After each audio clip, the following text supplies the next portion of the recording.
વર્ષે શ્રી સાતમના ભજન કલાવાળા કરવાનો અવસર મળે એટલે મને એમ છે તો ઘણી વખત અવાય જાય છે, દર્શન થઈ જાય, આનંદ થઈ જાય.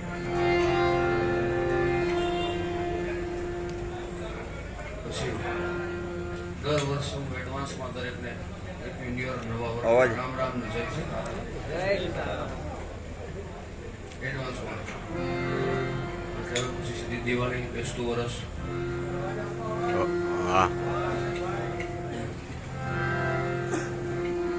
આવતું નવું વર્ષ દરેકને નિરોગી, લાભદાયી, બહુ સારું નીવડે એ ભજન દાસ બાપાનું અને હનુમાનજી મહારાજ પાસે પ્રાર્થના.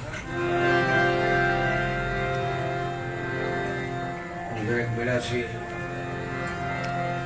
ભજન સંતવાણી જ્યાં સુધી આનંદ આવે ત્યાં સુધી, સવાર સુધી કોઈ સમયની પાબંદી નથી. દરેક જેટલો થશે એટલો આનંદ કરશું.